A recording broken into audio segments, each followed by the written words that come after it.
There's a numbness that comes with being a cashier. For 8 hours, you wear a fake smile, say, "Have a good one," and listen to the monotonous, soulless beep of the barcode scanner.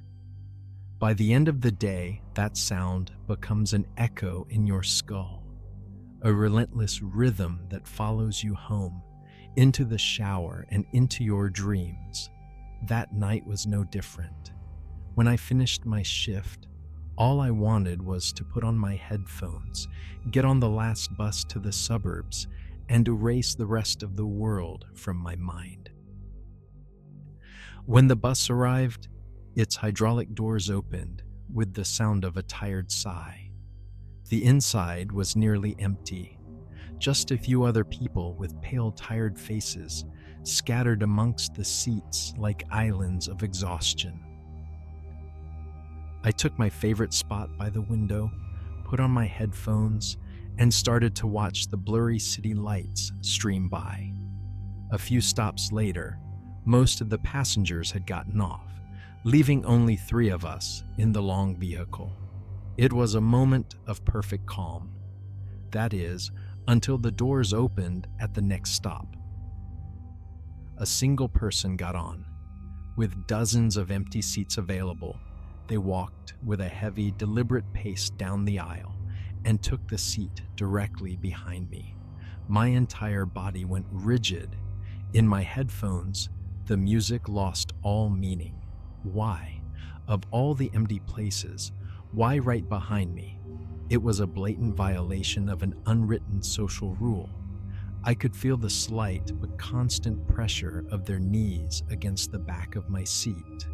It was a maddening, physical reminder of their presence. I started to hear a low, constant whisper cutting through my music. It wasn't clear words, more like the sibilant hiss of a snake, a rhythmic, breathy sound. Shh, shh. The rest of the journey was a nightmare. I couldn't bring myself to turn around. As we approached the stop just before mine, the whispering stopped. The person behind me stood up. I felt a light but intentional tap on my shoulder. I flinched but didn't turn. The person walked past me and got off the bus. When my stop came, I practically jumped out of my seat. As I was about to exit, a morbid curiosity made me glance back at the seat the person had occupied.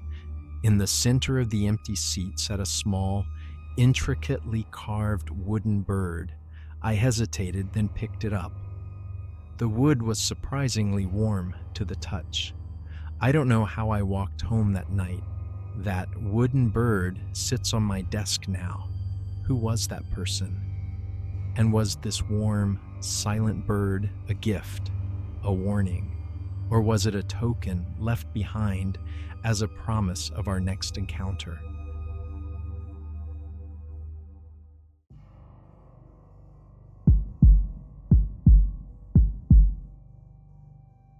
After a 12-hour shift at the rural clinic, it was well past midnight. All I wanted was the 20-minute drive to my quiet house and my own bed. I pulled onto the lonely 2-lane road that connected the clinic to town. Most of it cuts through a dense forest, where the trees form a tunnel over the asphalt, and there are no streetlights. For about 10 minutes, I was completely alone. Then, a pair of headlights appeared in my rear-view mirror. At first, it was a relief, but the feeling didn't last. The car, an old, dark-colored sedan, closed the distance and settled in just a little too close behind my bumper. I waited for it to pass on the first long straightaway, but it didn't.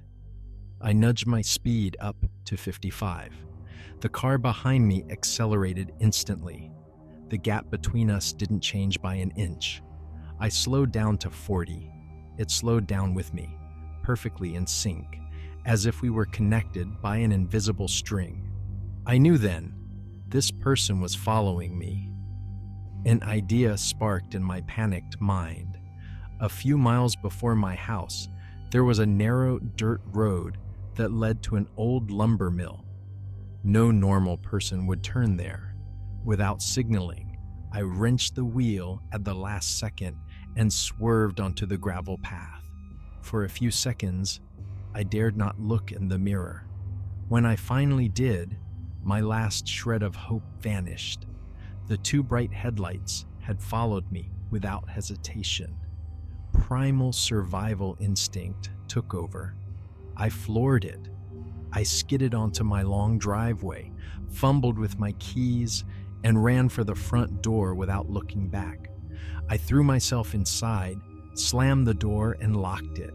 Shaking, I crept to the window and peered through the blinds. The car had stopped at the end of my driveway, where it met the street. Its engine was still running, its headlights aimed directly at my house, illuminating it like a stage. It didn't approach, it didn't honk, it didn't do anything. It just sat there and waited, an hour, maybe more. Then, as silently as it had appeared, the engine revved once and the car pulled away, disappearing into the night. I never found out who it was or what they wanted, but I know this. They didn't just teach me where my house was. They taught me that I will never, ever feel safe on the lonely road again.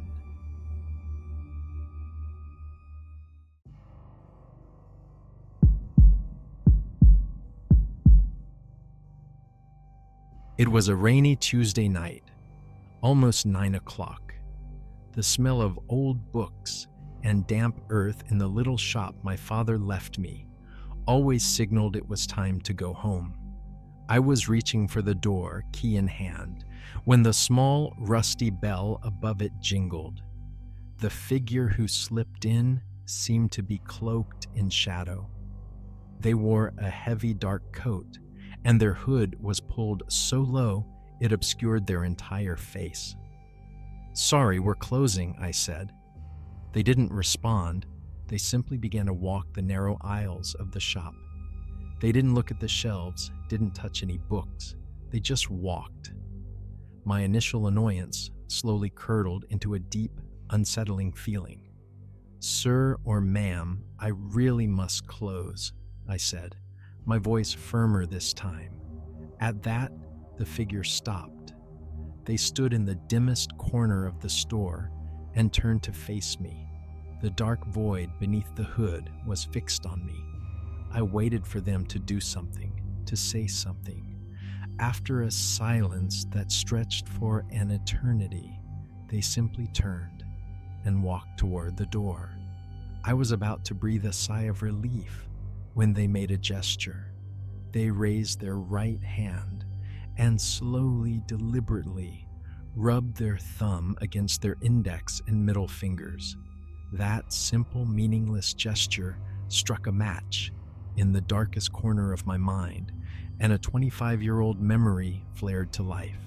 Time and space buckled. For a second, I wasn't in my shop anymore. I was 10 years old in my father's old workshop. A boy a few years older stood before me, his eyes burning with a quiet rage.